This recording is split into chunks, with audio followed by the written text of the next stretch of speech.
Bismillahirrahmanirrahim. Innal hamdalillah hamdan katsiran thayyiban barakan fih kama yuhibbu rabbuna wa yardah. Wa ashhadu an la ilaha illallah wahdahu la syarika lah iqraran bihi wa tauhida. Wa ashhadu anna Muhammadan abduhu wa rasuluh sallallahu alaihi wa ala alihi wa sahbihi wa sallama tasliman mazida wa ba'd.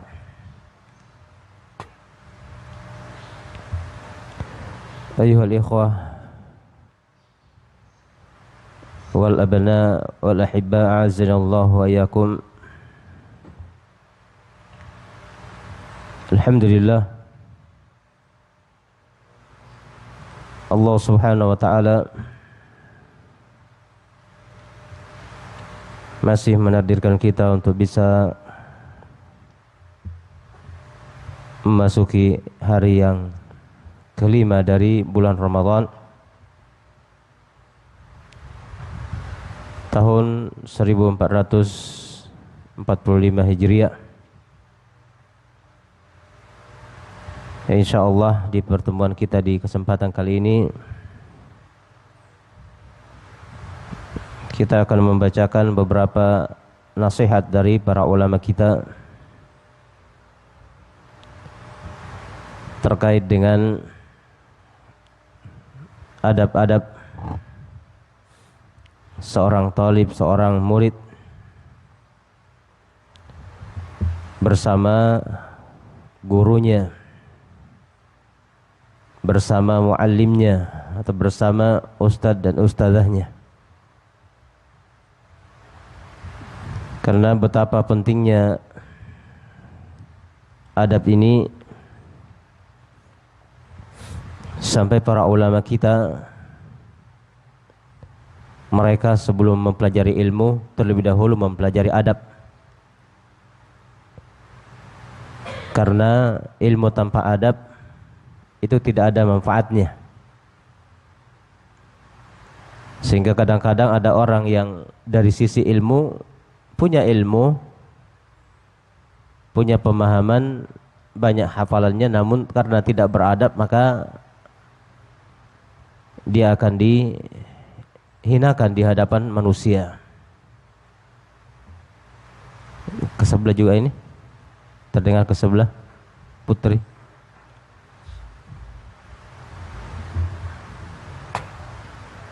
Ya. Nah,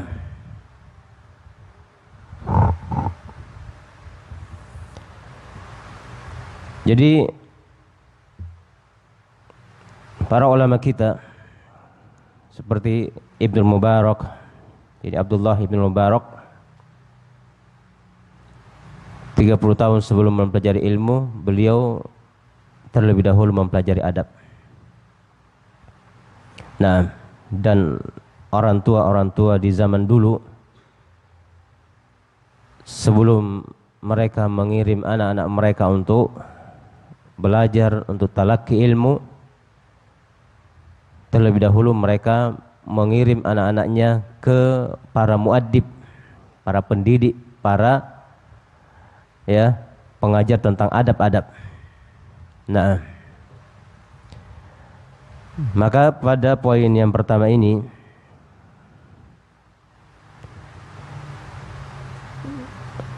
diterangkan ri'ayatu hurmati syekh. Ri'ayatu hurmati syekh, menjaga kehormatan guru. Ya, jadi siapapun yang mengajari antum, antum harus menjaga kehormatannya.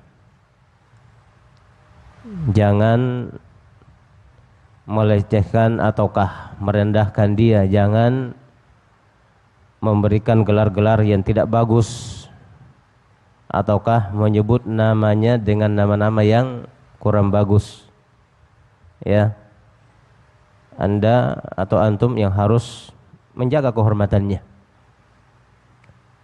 Walaupun yang mengajari antum itu mungkin dari sisi umur ya sama umurnya, bahkan lebih muda.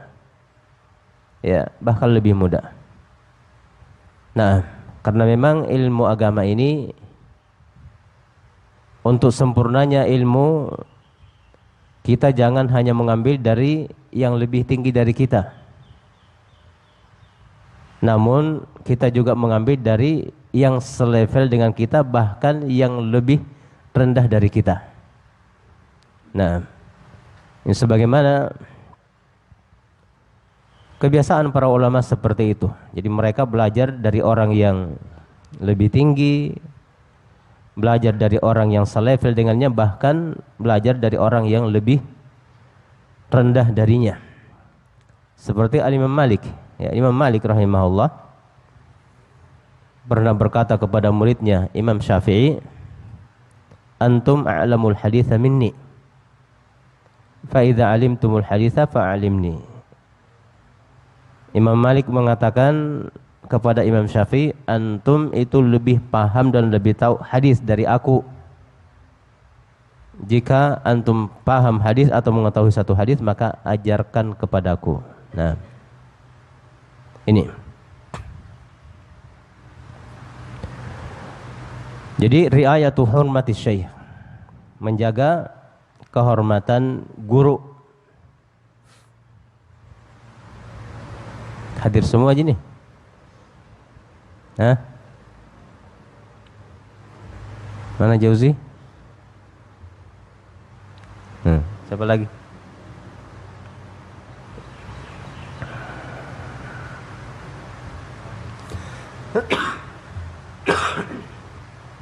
Jangan ada standar. Maju-maju. Ini bukan majelis kopi ya. Kalau majelis kopi terserah mau sandar, angkat kaki, ya. Kalau majelis ilmu harus beradab. Nah, bima innal ilma la yu'khadhu ibtida'an minal kutubi bal la budda min syaikhin tutqinu alaihi mafatihal talab. Dengan dasar bahwa ilmu itu tidaklah bisa diambil langsung dari kitab-kitab, ya.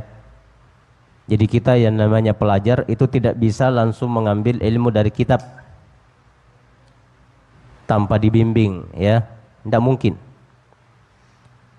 Karena cara baca kitab saja, ya kalau tidak ada yang bimbing kita, kita tidak bisa membaca dengan baik. Nah, karena ilmu ini tidak bisa kita ambil langsung dari kitab-kitab. Naam, apalagi ilmu itu kebanyakannya dalam bahasa Arab, ya kan? Yang diterjemahkan itu ya sangat sedikit dibandingkan yang tidak diterjemahkan. Bal la budda min syaikhin, bahkan ilmu itu mesti kita ambil dari seorang guru, seorang syekh, ya, guru atau pengajar. Tutqinu alaihi mafatihut talab, yang akan memantapkan atas orang yang belajar pintu-pintu atau kunci-kunci di dalam belajar itu sendiri. Ya. Jadi antum bisa mudah memahami pelajaran nantinya, yaitu ya tergantung bagaimana antum beradab dengan yang mengajar antum. Nah, dan kenapa harus kita belajar kepada orang, tidak langsung kepada kitab? Kekurangannya banyak.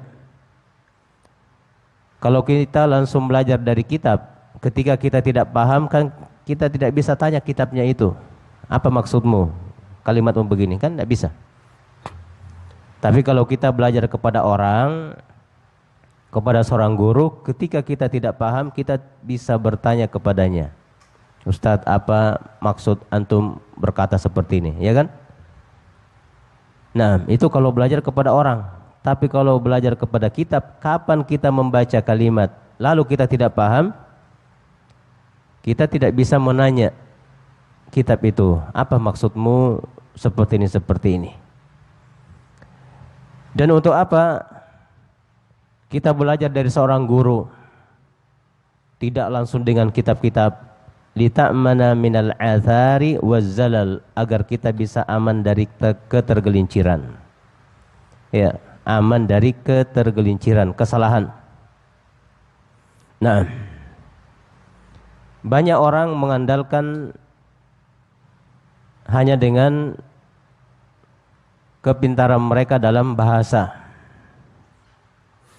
sehingga mereka belajar sendiri, masuk ke maktabah, ke perpustakaan untuk mengkaji sendiri.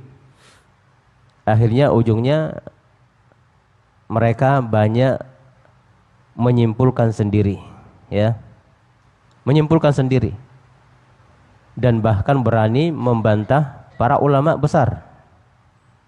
Ya, dengan mengatakan, oh sepanjang penelitian saya maka demikian dan demikian.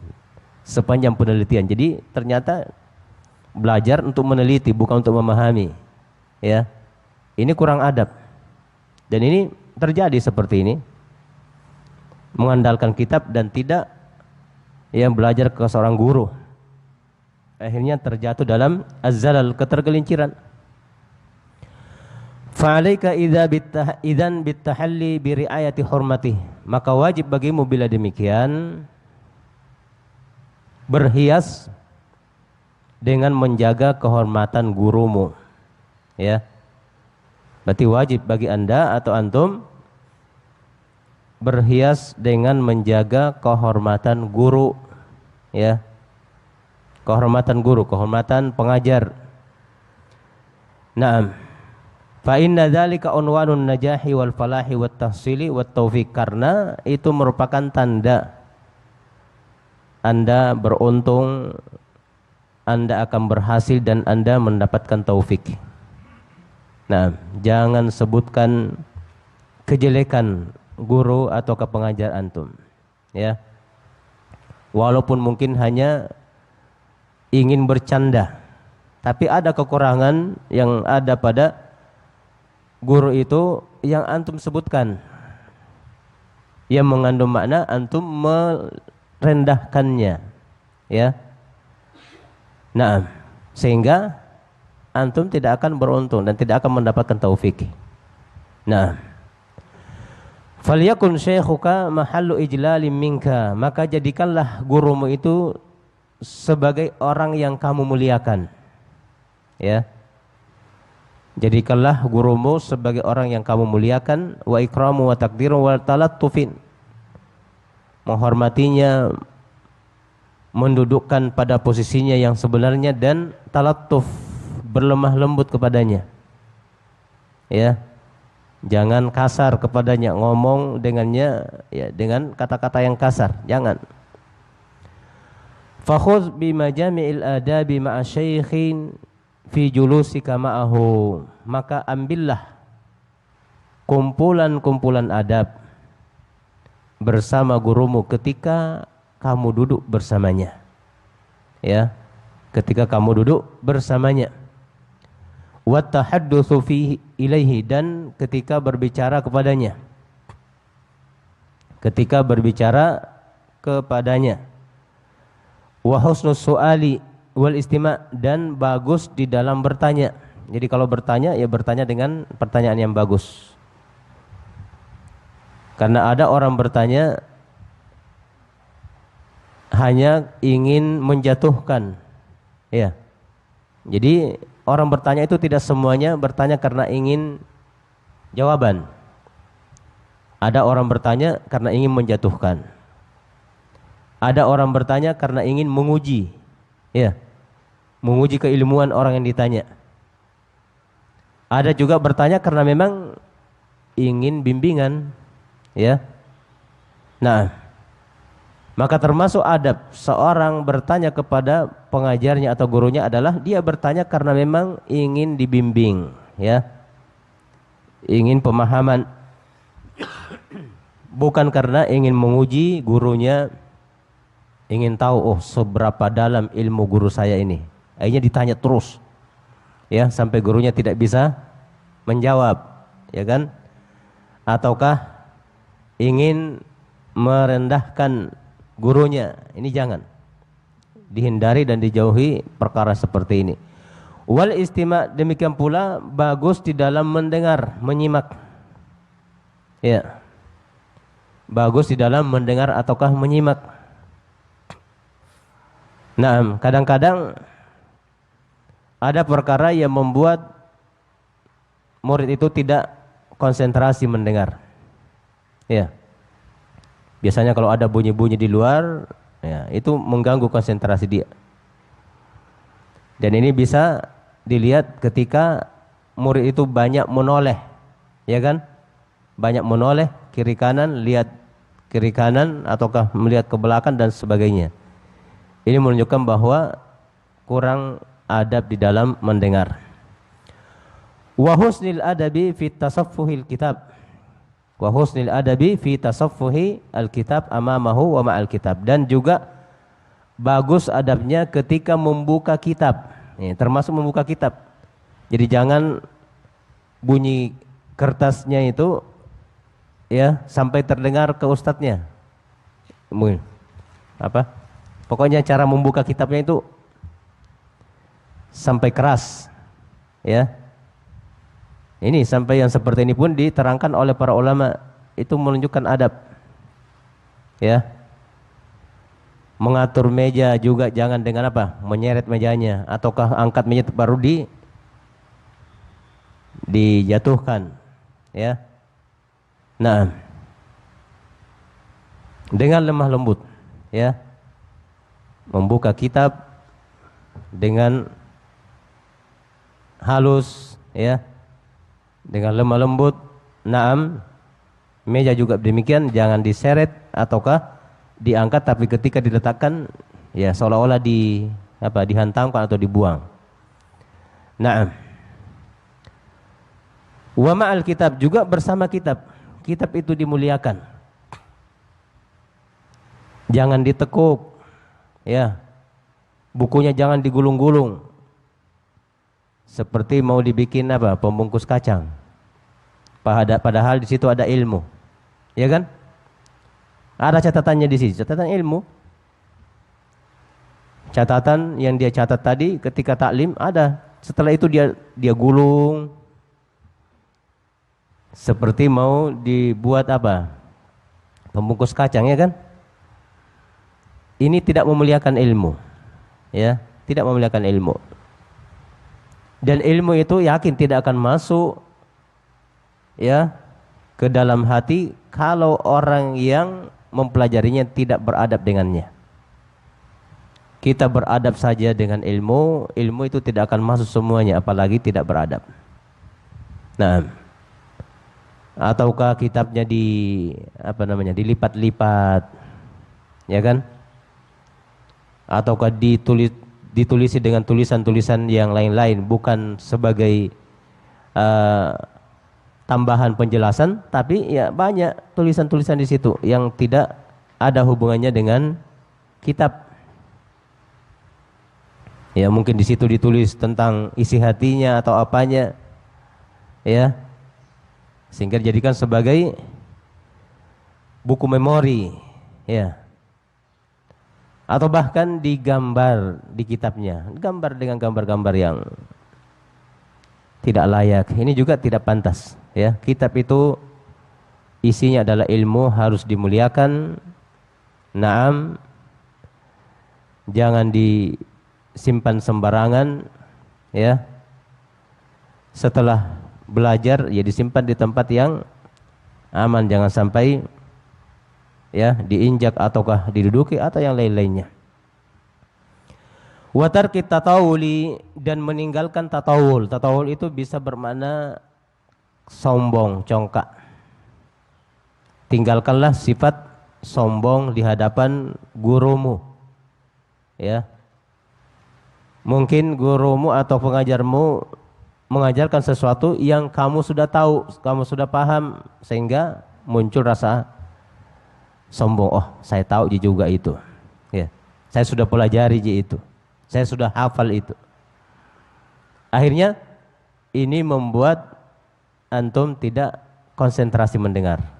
Dengan alasan apa? Sudah tahu ataukah sudah pelajari. Ya.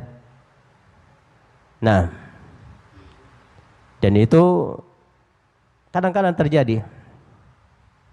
Ya, seperti kemarin waktu daurah tulab di sini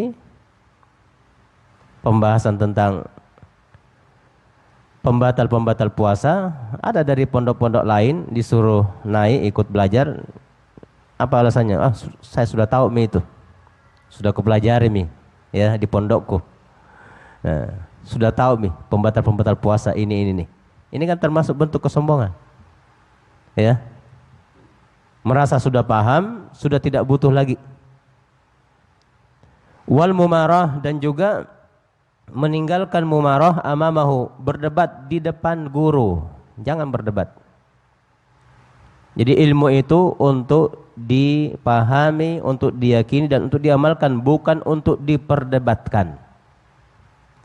Karena juga ada orang belajar tujuannya adalah untuk berdebat. Ada. Sampai mempelajari bagaimana cara berargumen, bagaimana cara mendebat orang lain, ya. Nah, kita ini belajar bukan untuk berdebat. Justru berdebat itu adalah perangai yang tidak bagus, ya. Perangai yang tidak bagus. Nah, kita belajar untuk paham, ya. Setelah itu berusaha untuk mengamalkan.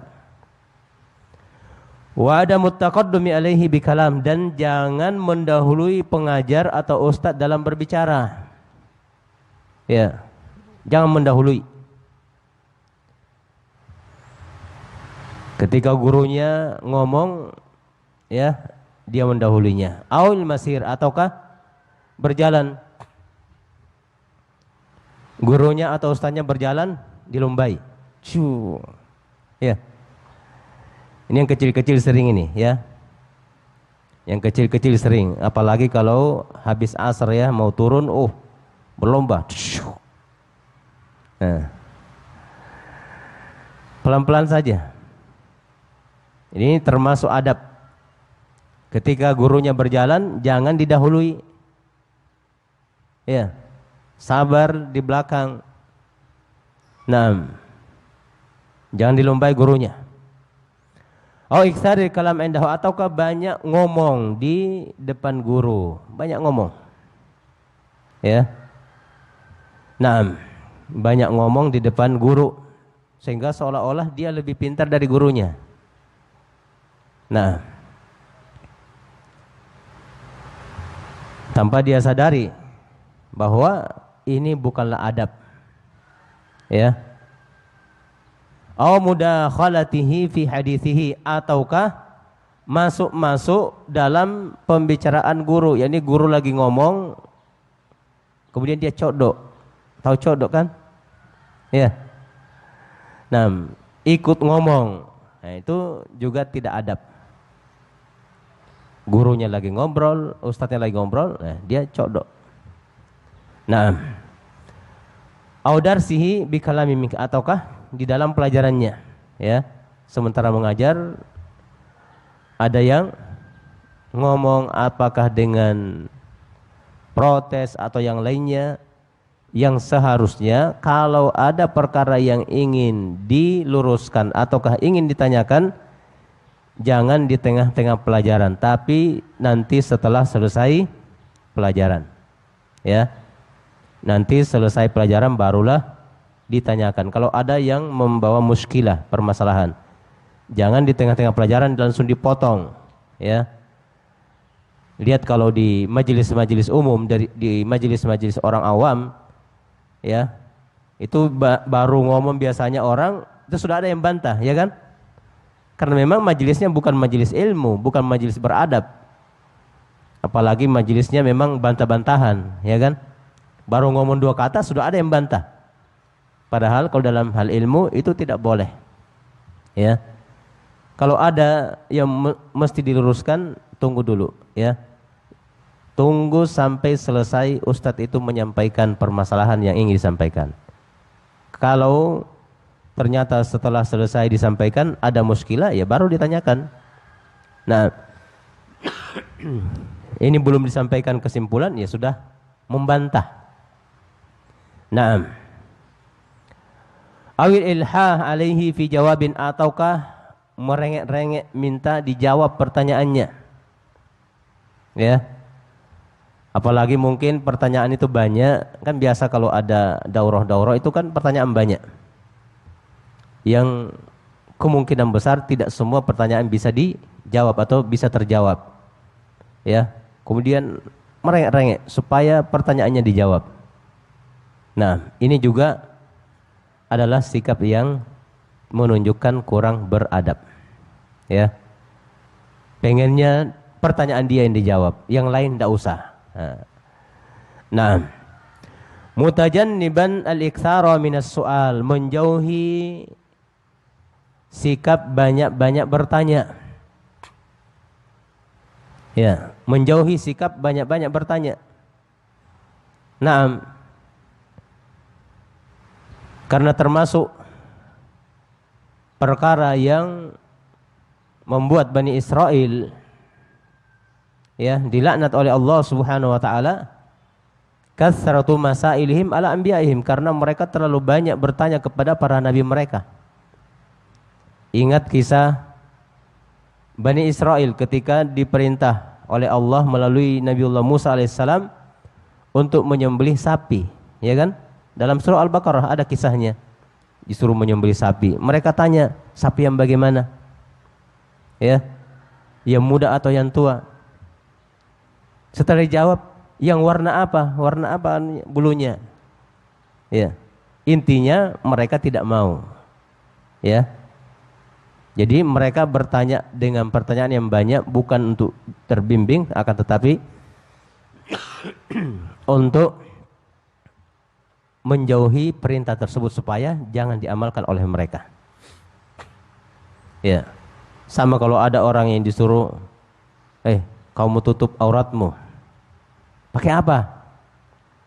Pakai apa kira-kira? Pakai daun? Hah? Tentu pakai celana, pakai baju, bukan pakai daun pisang. Nah, jadi bertanya bukan untuk mendapatkan bimbingan, tapi untuk menolak perintah itu. Ya. La siyama ma'a syuhudil mala', terlebih lagi kalau banyak orang. Ya. Banyak orang, kemudian dia mau terlihat bahwa dia adalah murid yang paling pintar karena banyak bertanya. Fa inna hadza yujibu lakal gurur walahul malal, karena yang seperti ini membuat kamu tertipu, ya. Kamu akan tertipu, menganggap dirimu yang paling hebat karena tidak ada orang yang berani bertanya dengan pertanyaan yang banyak kecuali kamu. Jadi kamu tertipu dengan itu. Walahul malal, dan membuat gurumu bosan dengan itu, ya. Bosan karena kamu terlalu banyak bertanya. Ini baru matannya, insyaallah di pertemuan berikutnya kita masuk pada syarah. Naam, yang disyarah oleh Syekh Muhammad bin Shalih Al-Utsaimin rahimahullahu taala. Naam. Dan ini pula yang bisa kita sampaikan di pertemuan kita di kesempatan sore ini. Mudah-mudahan memberikan manfaat. Wallahu a'lamu bis-shawab. Subhanakallahumma bihamdik asyhadu an la ilaha illa anta astaghfiruka wa atubu ilaik.